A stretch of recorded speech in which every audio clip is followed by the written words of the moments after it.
By Superior Toyota Hyundai and WVU Medicine Camden Clark. Live from our studios at One Television Plaza, this is WTAP News at 6. Governor Jim Justice answers questions about the state's color-coded map.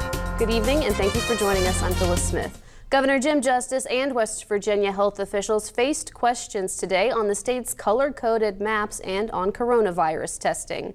While there's been improvement in map colors this past week, especially in red and orange counties, it's been questioned whether that's actually the result of improvement in the number of cases. The governor says the real issue isn't the numbers, but how much people are being tested. The more we test, the more we learn. The more we absolutely test, we are going to find. We're so looking for those 5 or 6 or 8 or 10 or 15 or 20 or whatever it may be spreaders that are out there. And if we don't stop it, we'll never be able to get our arms around this in Kanawha County and shut this down. Officials from the Department of Health and Human Services announced changes in how the state conducts contact tracing. That includes a new surveillance platform and the addition of more staffing. Turning to the weather now, meteorologist Kirk Greenfield joins us now with the first look at your forecast. Welcome back, Kirk.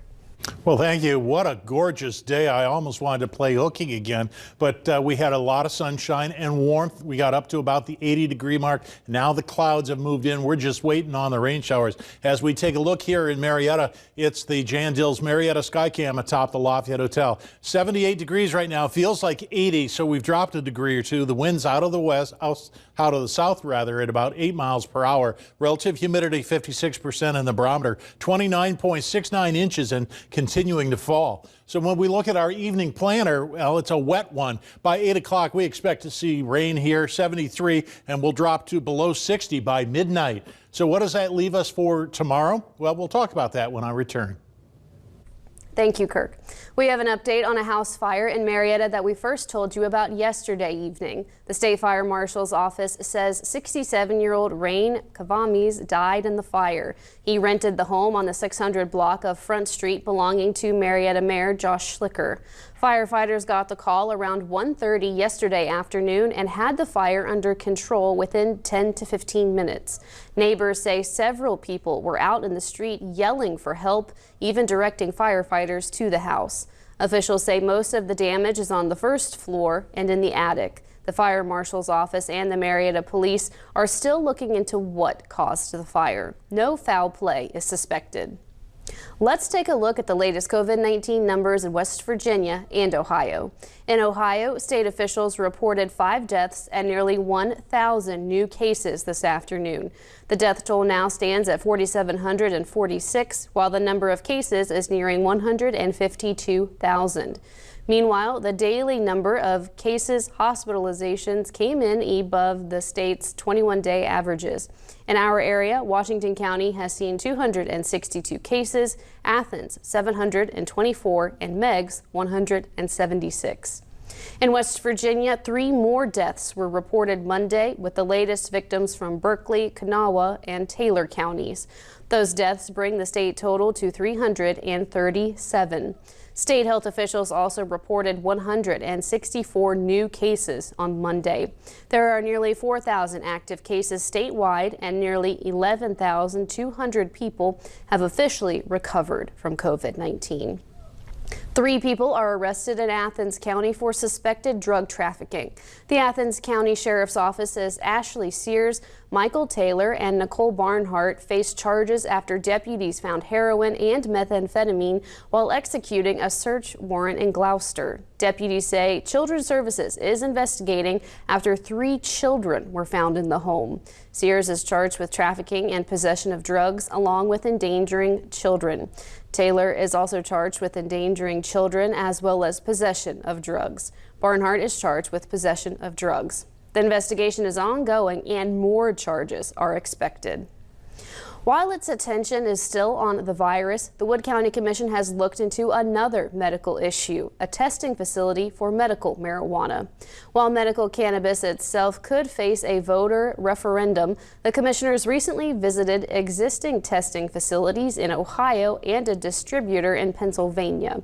One thing it has ruled out: combining a medical marijuana testing site with the drug testing lab on Garfield Avenue that's already there.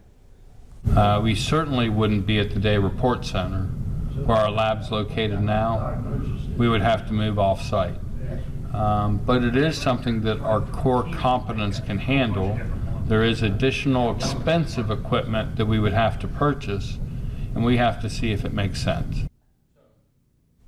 The commission has declined to open a testing site for COVID-19, saying basically it's too expensive and would only be useful as long as the pandemic lasts. Some elementary students in Wood County are only doing virtual learning. Because of this, Wood County Schools held a curriculum distribution for parents to pick up for their students in grades kindergarten through grade 6.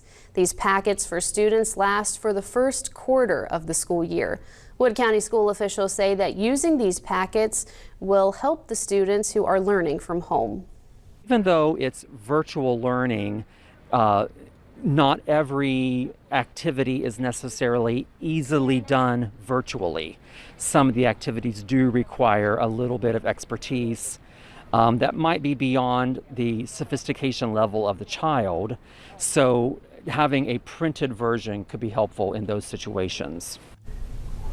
This is the second day that Wood County Schools has provided this help. They are also handing out hotspots for students that need help with internet access. The Wood County Board of Education will meet in a special session Wednesday afternoon to talk about the district's COVID-19 reentry plan. Superintendent Will Hasselfluch says board members will first have to vote on a substitute agenda that allows for a public comment period. The agenda also covers multiple topics dealing with state COVID-19 regulations, federal and local health guidelines. Speakers will have a set amount of time to comment based on the number of people who want to talk. Board members are not permitted to respond to public comments, and a vote can be taken on any re-entry items put forward by the board. The meeting is at 5 o'clock at the central office on 13th and Plum Streets in Parkersburg.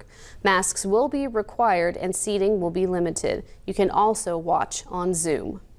The Mid-Ohio Valley Health Department is having 3 drive-through flu shot clinics next month.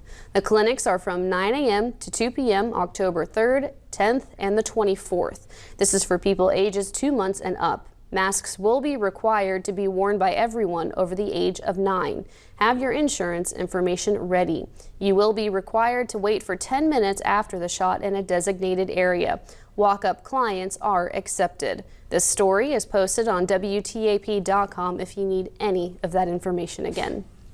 Still ahead, on the eve of that long-anticipated showdown, a New York Times report about President Trump's taxes has added a highly charged new talking point. And the cold front is coming, but just when will the rain arrive tonight? We'll talk about that next at 6.